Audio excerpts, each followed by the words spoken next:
Hello students, आज हम कक्षा 10 के लेसन 10 का अगला टॉपिक पढ़ेंगे।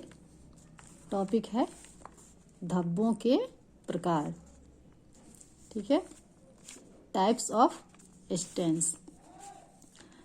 तो हम जानेंगे कि धब्बे कितने प्रकार के होते हैं। तो धब्बे 5 प्रकार के होते हैं। एक हो गया प्राणिज धब्बे, एनिमल स्टेन्स, यानी कि वैसे धब्बे जो अंडा, दूध, मांस, मछली आदि के कारण आपके कपड़ों में लग जाते हैं। तो ऐसे धब्बों को हम क्या बोलते हैं? एनिमल स्टेन्स, यानी कि प्राणिज धब्बे। इन धब्बों में जैसे अंडा, दूध, मांस, मछली आदि में प्रोटीन होता है, तो इन धब्बों को छुड़ाते समय गर्म पानी का प्रयोग नहीं करना चाहिए।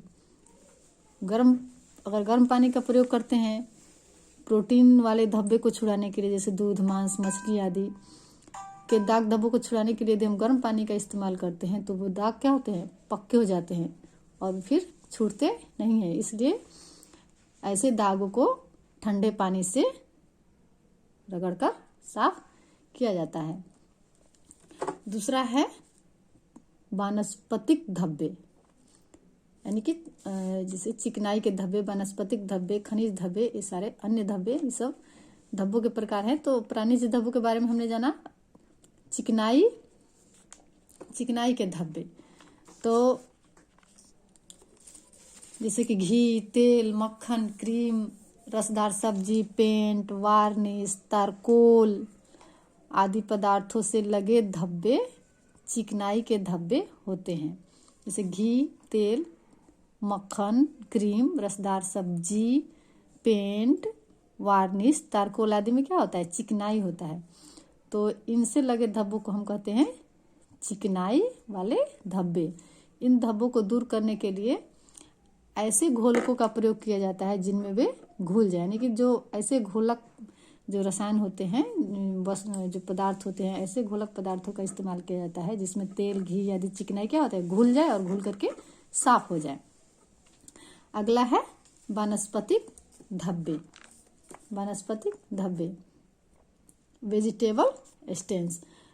ये जैसे कि पेड़ पौधों से प्राप्त जो पदार्थ हम लोग को प्राप्त होते हैं, जो पेड़ पौधे से प्राप्त होते हैं, उनके द्वारा जो धब्बे लग जाते हैं उनको हम वानस्पतिक धब्बे कहते हैं। जैसे कि चाय, कॉफी, सब्जी, फल फूल, ये हम लोगों को पेड़ पौधे से प्राप्त होते हैं। तो इनसे लगे हुए दाग क्या कहलाएंगे? वानस्पतिक धब्बे कहलाएंगे। अगला है खनिज धब्बे। जैसे खनिज में आगे आपका जंग लग गया, जैसे लोहे का जंग लग गया, स्याही लग गया, और किसी औषधि के द्वारा यदि आपके वस्त्र पर कोई दवा गिर जाती है, उसके द्वारा अगर आपके कपड़ों में दाग लग जाता है, तो ये सारे दाग खनिज दाग कहलाएंगे, खनिज धब्बे कहलाएंगे। तो खनिज धब्बे में कौन कौन से चीज आते हैं जिनके द्वारा दाग लगता है?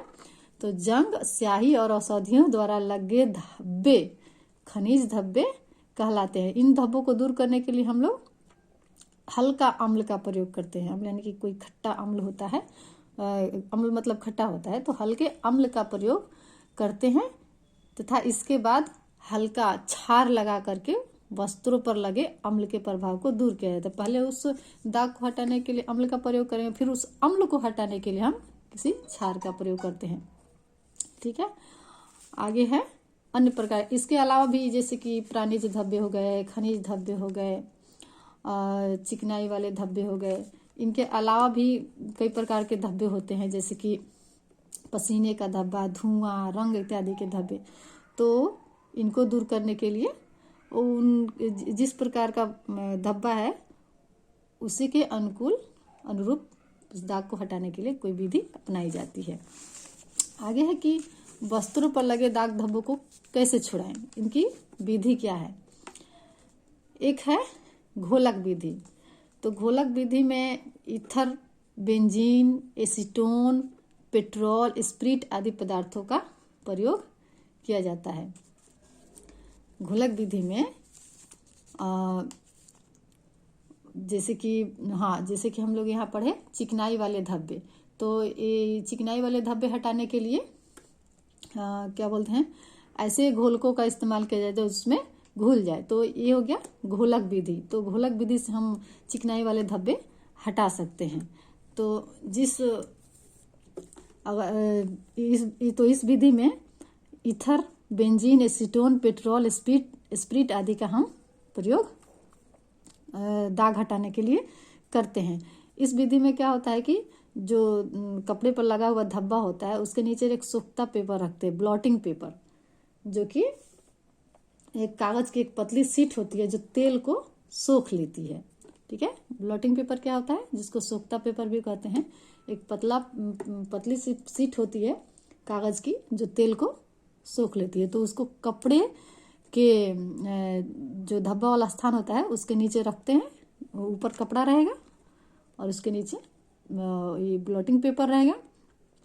और जो घोलक है, जो चाहे ईथर हो, बेंजीन हो, एसीटोन हो, है ना, इनको रुई में डुबो करके धब्बे पर लगाया जाता है। और नीचे जो ब्लॉटिंग पेपर होता है उसको दाग को सोख करके हटा देता है। यदि दाग एक बार दो बार में साफ नहीं होता है तो उस प्रक्रिया को बार बार दोहराया जाता है। दूसरा है चूसक विधि। इस विधि में गेहूं का चोकर, फ्रेंच चाक, टेल्कम पाउडर, नमक, मैदा आदि का प्रयोग किया जाता है। जिन वस्त्रों को पानी में नहीं धोया जाता हो, यानी कि उसको पानी में नहीं धोया जाता है, ड्राई क्लीनिंग करवाया जाता है, यदि उन वस्त्रों पर दाग धब्बा लग गया तो उसको चूसक विधि द्वारा रगड़कर हटाया जाता है।